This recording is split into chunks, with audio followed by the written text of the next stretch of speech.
El canal del Congreso presenta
Fue la primera mujer gobernadora de un estado de la República Mexicana, profesora de vocación, funcionaria pública con un notable sentido social y feminista, senadora y política, pero fue también una destacada poeta. Su nombre, Griselda Álvarez.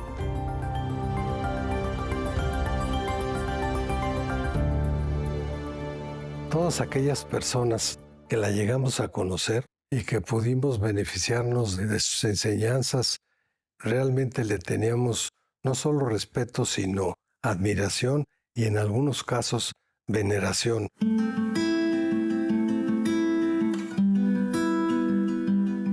Griselda Álvarez Ponce de León nació el 5 de abril de 1913 en Guadalajara, Jalisco, aunque de hondas raíces colimenses. En 1857, cuando el constituyente decretó el establecimiento del Estado Libre y Soberano de Colima, el señor Don Manuel Álvarez Zamora, su bisabuelo, se transformó en el primer gobernador provisional y poco después en el primer gobernador constitucional.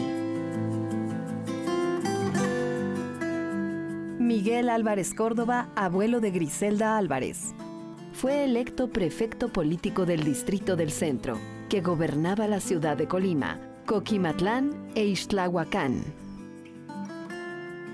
Su hijo, Manuel Álvarez García, padre de Griselda Álvarez, mejor conocido por su apodo Capacha, fue toda una personalidad en Colima, el modelo del charro galante. Era un hombre alto, musculoso y bien parecido, afamado charro y jinete, aficionado a la fiesta brava en la que fue rejoneador y en la que gustaba él mismo de torear. Su enorme popularidad facilitó que ganara las elecciones a gobernador del estado para el periodo 1919-1923. Su gobierno transitó las presidencias de Carranza, Adolfo de la Huerta y Obregón.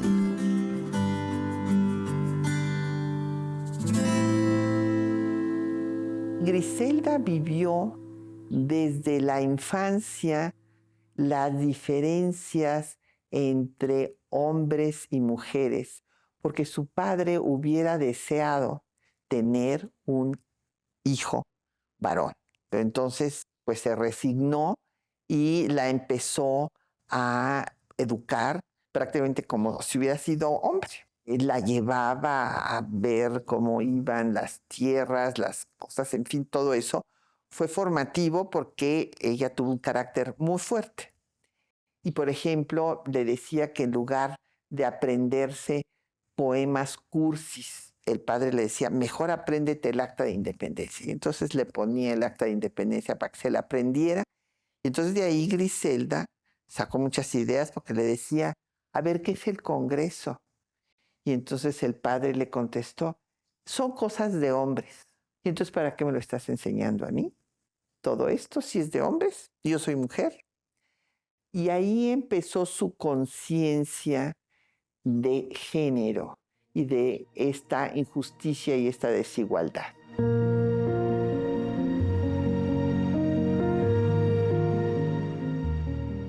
En pleno auge del cardenismo en 1933, Griselda Álvarez viajó a la Ciudad de México para realizar estudios de maestra de primaria en la Escuela Normal de Maestros, titulándose en 1938. Comenzó a trabajar como profesora de primaria en el barrio de Santa Julia, de la Ciudad de México. Doña Griselda Álvarez fue maestra normalista. Si bien ella quería estudiar medicina, pero su padre no estuvo de acuerdo y dijo que maestra es lo que iba a hacer. En 1940, durante el sexenio del general Manuel Ávila Camacho, se incorpora al Partido Revolucionario Institucional y encuentra empleo como laboratorista de la Casa Cuna del Hospital General. Ahí conoció a su esposo, el doctor Antonio Delgado Espinosa, con quien procreó a su hijo, Miguel Delgado Álvarez. En 1949 realizó una especialidad en atención a débiles mentales y menores infractores en la Escuela Normal de Especialidades, titulándose en 1951. En 1953, año en el que se decretaron los derechos políticos y ciudadanos de la mujer, se empleó como profesora orientadora en el Museo Pedagógico Nacional. Trabajaba en el museo cuando publicó su primer libro de poemas, Cementerio de Pájaros, en 1956. A todo lo largo de su vida, alternaría la creación literaria con sus tareas en la administración pública. Por su constancia y excelente desempeño en el museo, fue nombrada subdirectora, aunque poco después ascendió en la burocracia educativa al convertirse en Directora General de Acción Social Educativa de la Secretaría de Educación Pública.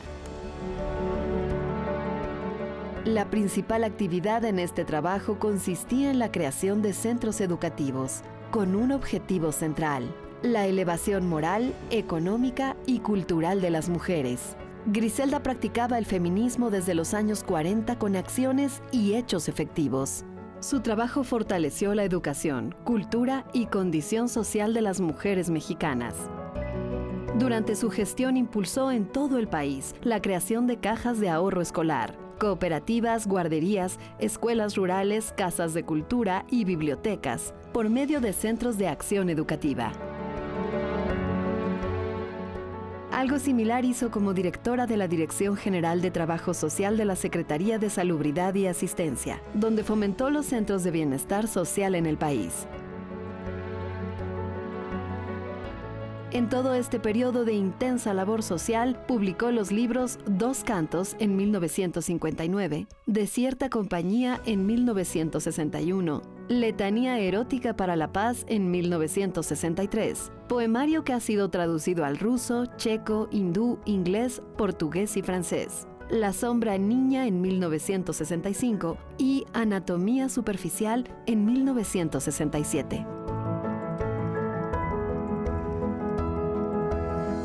Y como era una gran escritora, estudió literatura en la Facultad de Filosofía y Letras de la universidad.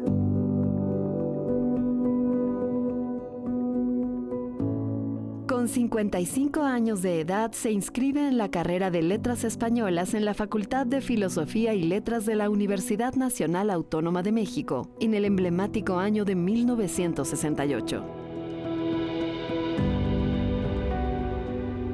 Durante el sexenio de Luis Echeverría Álvarez, encabezó la Dirección de Prestaciones Sociales del Instituto Mexicano del Seguro Social. Era el área que manejaba los centros de turismo social, como Huastepec, etcétera. Era el área que manejaba los teatros, era el área que manejaba los centros de bienestar social, donde había programas de capacitación diversos para los beneficiarios del IMSS, para los derechohabientes y para población abierta.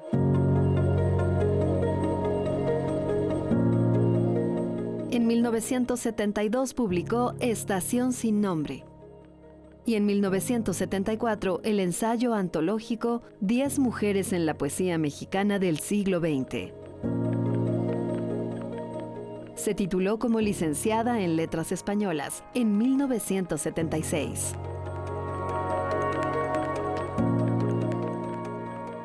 Ese mismo año de 1976 se postula como senadora por el estado de Colima para formar parte de la 50ª legislatura en el periodo que va de 1977 a 1979, en el sexenio de José López Portillo.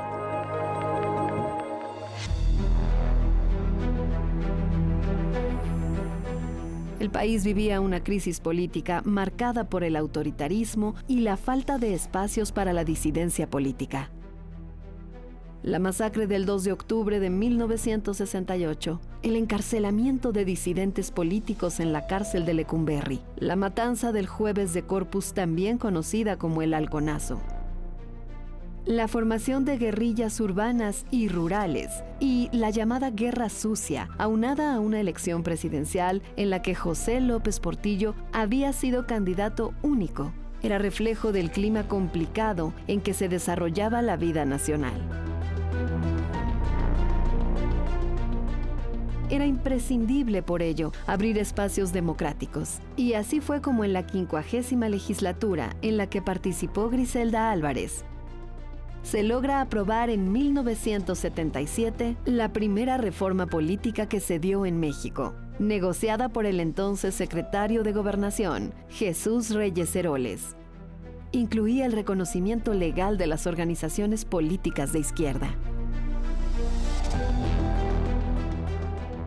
Además, la Ley Federal de Organizaciones Políticas y Procesos Electorales amplió la representatividad de la Cámara de Diputados, al pasar los distritos electorales de 196 a 300.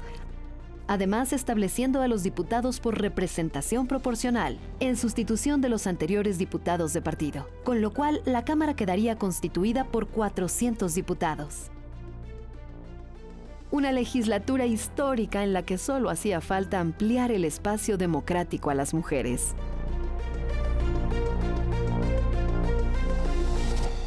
Ya habíamos tenido una primera diputada, ya habíamos tenido nuestras primeras senadoras, que eran doña María Lavalle Urbina y Alicia Arellano Tapia, pero faltaba todavía una gobernadora y ya había habido también una primera ministra de la Suprema Corte. Lo que faltaba era una gobernadora. Ese era un techo, no de cristal, de acero. Su abuelo había sido el primer gobernador de Colima y su padre también había sido gobernador.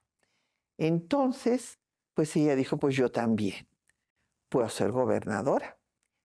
Y cuando fue a tratar el tema con don Jesús Reyes Heroles, le dijo, pues usted sí está preparada, era una mujer cultísima, usted sí está preparada para ser gobernadora, pero los colimenses, los hombres colimenses, no. Ella lo contaba muy simpático porque nos decía, a mí me dijo el secretario de Gobernación 77 veces que no. Y las 77 veces insistí en que sí.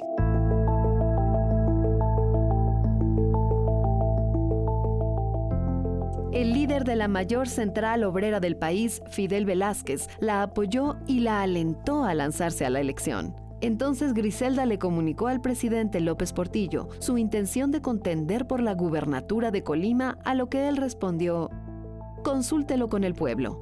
Frente a esta respuesta, Griselda, con la gallardía que le acostumbraba, dijo contundentemente, la consulta está hecha y el pueblo está de acuerdo.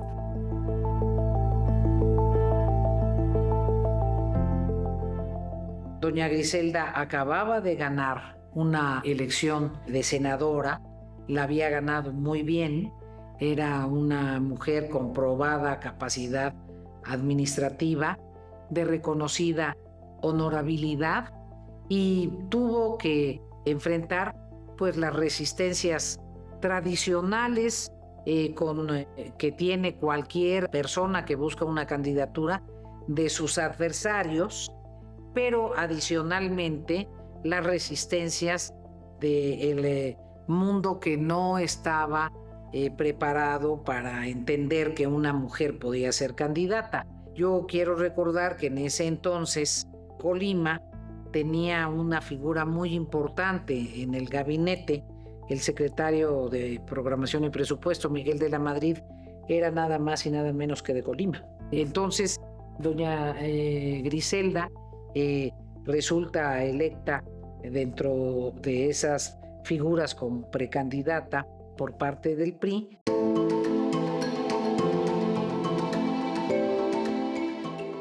Postulada por el Partido Revolucionario Institucional, el PRI, y por el Partido Popular Socialista, el PPS, obtuvo 72.791 votos, frente a 15.751 votos del candidato del PAN, Gabriel Salgado Aguilar. Su lema de campaña fue "Para progresar, educar".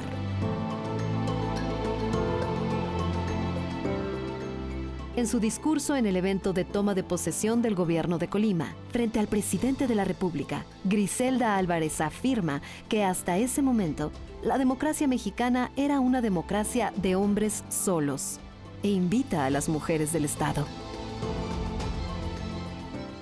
a inaugurar un tiempo nuevo de plena igualdad con los hombres, sin reclamar privilegios que no requerimos ni aceptar desventajas que no merecemos.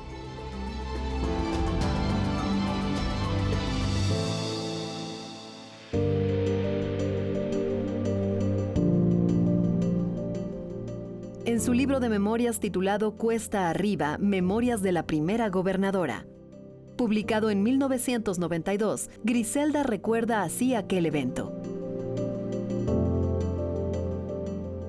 Mi toma de posesión fue un evento de carácter nacional. Por primera vez una mujer llegaba al cargo de gobernadora en el México independiente, y esa mujer era yo, Griselda Álvarez. La sola reflexión de este pensamiento me sacudía internamente. Me había convertido en un símbolo muy posiblemente el de la igualdad del hombre y la mujer en política. Sabía que podía gobernar Colima antes que yo lo habían hecho mi padre en 1919 y mi bisabuelo, que fue el primer gobernador de Colima, en 1857. Nunca imaginaron que yo, mujer, sería también gobernadora.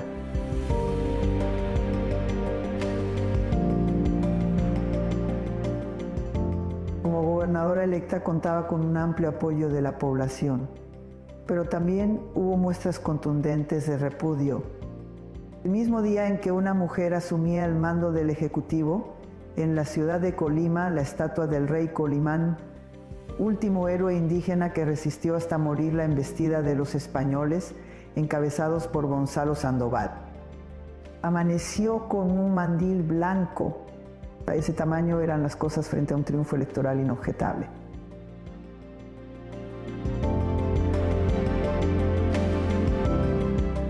Quienes no han estado en Colima, pues verán que es una gran escultura del rey Colimán, defensor, ¿verdad?, de los habitantes primeros de esta región, y le pusieron un mandil señalando que todos los colimenses eran unos mandilones, como es el adjetivo inventado por el machismo mexicano que subsiste porque obedecen a una mujer. A ella no le importó, no se arredró y realmente realizó un ejercicio gubernamental de primera.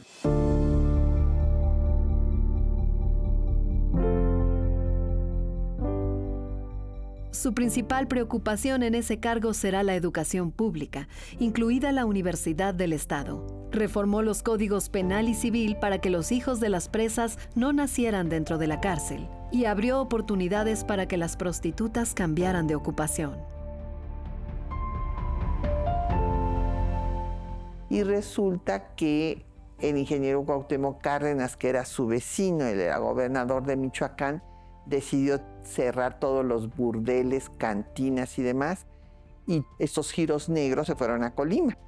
Entonces Griselda me contó cómo reunió en un auditorio a 200 trabajadoras sexuales y les dijo, ¿a ustedes les gusta su trabajo?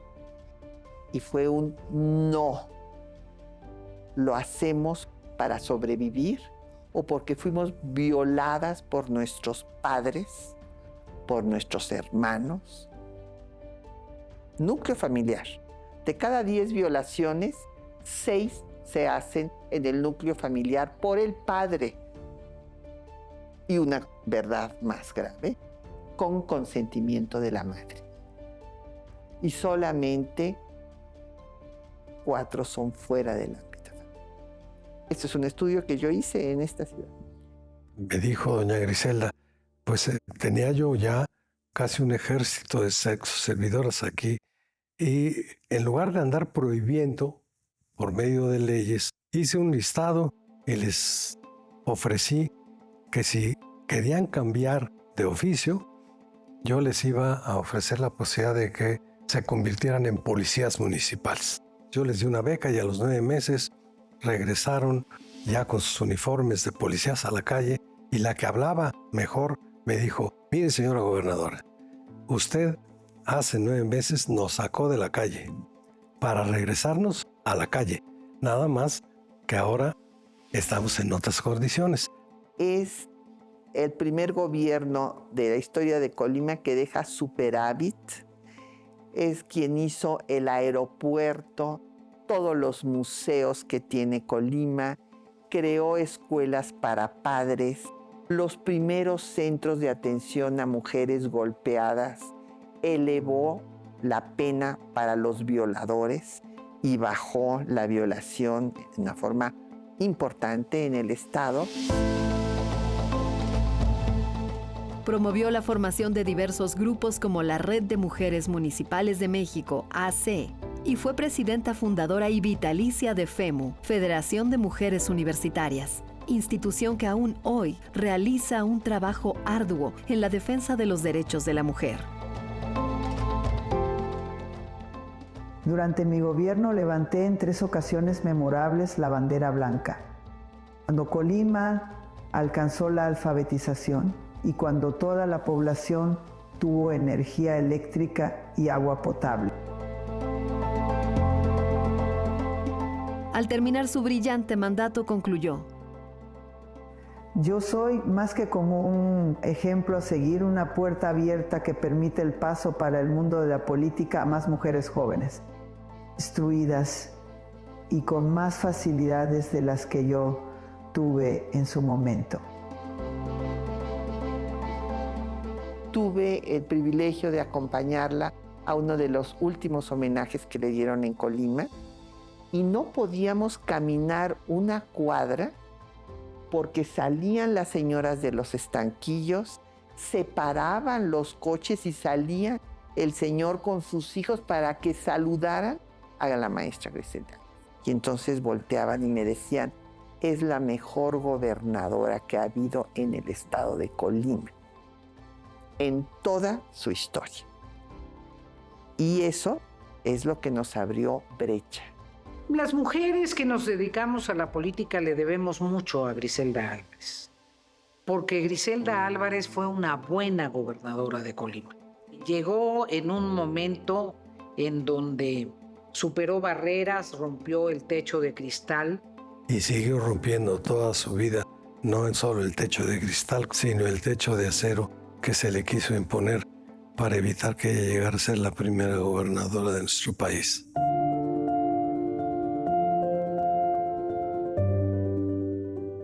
Tomar la decisión de lanzarse a un cargo de tan alta responsabilidad a sus 66 años no fue fácil. Sabía que sacrificaba la vida familiar. No pudo acompañar a su única hermana que tenía cáncer, estaba moribunda, no la pudo ver porque estaba cerrando su campaña. Y el marido, desde luego, la abandonó. Yo hice un trabajo con las 3 primeras mujeres, la primera gobernadora, una de las 2 primeras senadoras, María Lavalle, y la primera ministra de la Corte. Las 3 me dijeron, Patricia, no te cases, porque si quieres destacar en tu carrera, tienes que estar sola, porque los hombres no resisten que las mujeres seamos mejores que ellos. Y eso lo sufrió Griselda. Había estado casada con un médico en la sala de su casa. Tenía un baúl. Entonces, a las primeras personas que llegaban a su casa a conocerla, le decía, le voy a presentar a mi esposo, abrí el baúl y estaba un esqueleto ahí adentro.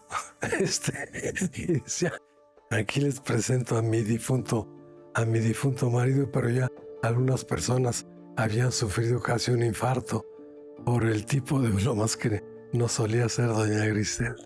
Hay un soneto precioso que les recomiendo que los lean todos, porque es una maravilla, en donde dice, puse la familia en un retrato y pues me fui a las páginas de la historia. Y en este soneto que quiero compartirles de esta obra, en donde está pues muchos otros textos, que se llama Imágenes en el Tiempo, este primer soneto que se llama Opción, que dice así: me dieron a escoger hogar o gloria, y en mis manos pusieron el mandato. 6 años nada más, que es un buen rato para abrirme las puertas de la historia.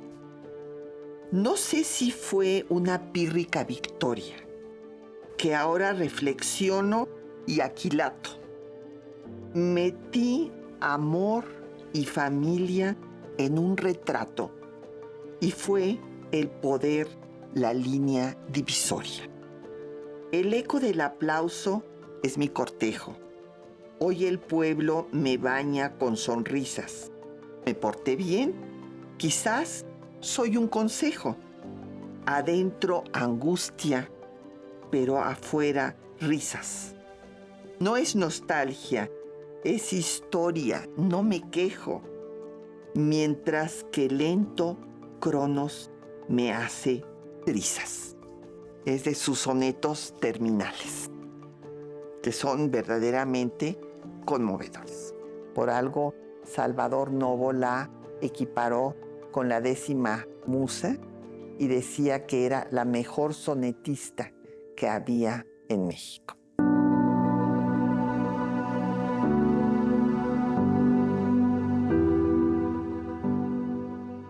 En 1999, al pie del siglo XX, publicó su poemario Erótica, en los que muestra un lenguaje de libertad, rompiendo las barreras de género para versar desde el eros femenino.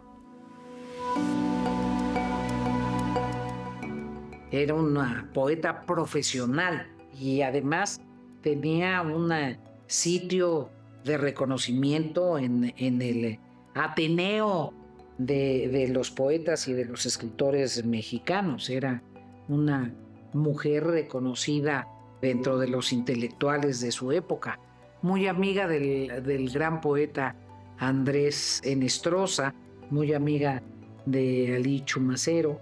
Tiene diversas obras, pero una que destaca por su vanguardismo se llama Anatomía Superficial, que es un libro de poemas al cuerpo masculino. Es muy interesante por lo audaz que es para su tiempo.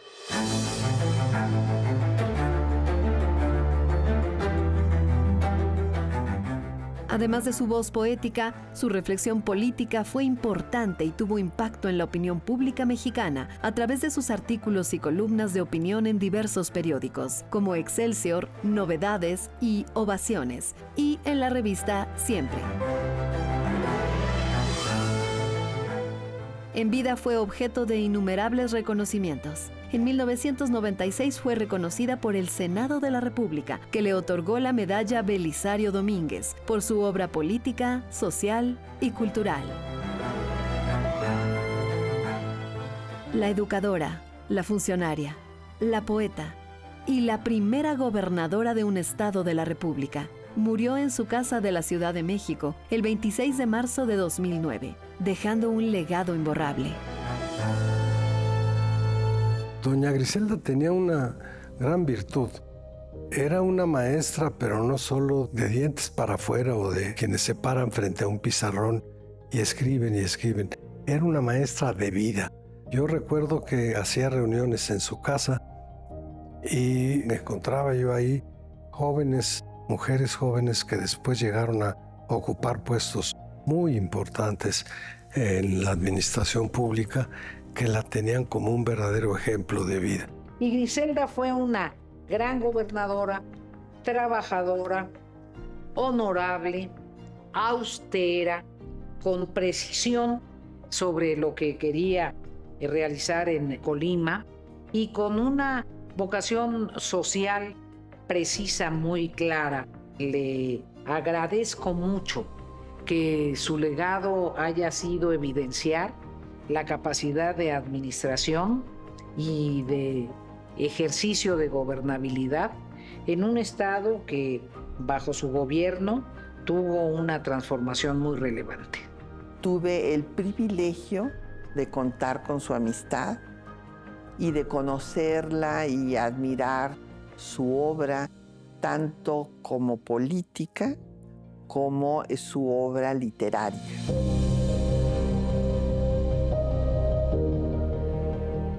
Su último libro, Glosa de la Constitución en sonetos, obra única en su género, ya que en ningún país del mundo existe algo similar, dedica un poema a cada artículo de la Constitución, extrayendo su sentido más esencial. Por ejemplo, sobre el artículo 27 que a la letra dice: la propiedad de las tierras y aguas comprendidas dentro de los límites del territorio nacional corresponde originalmente a la nación, Griselda escribe: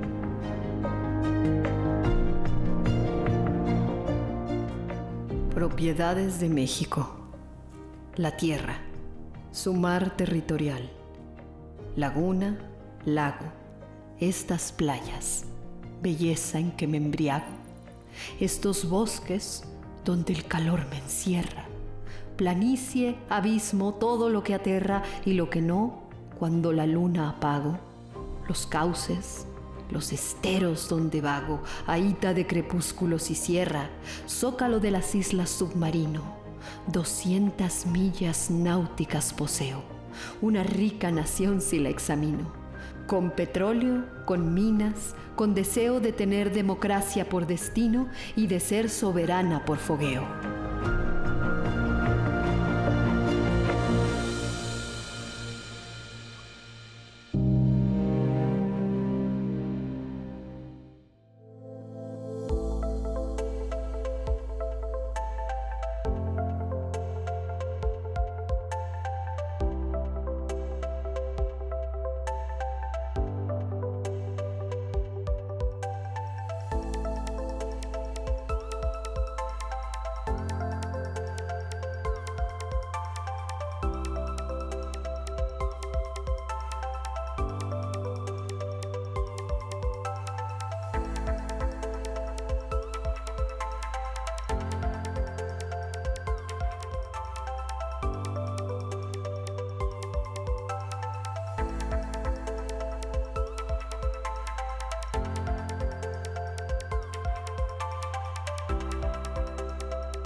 El Canal del Congreso presentó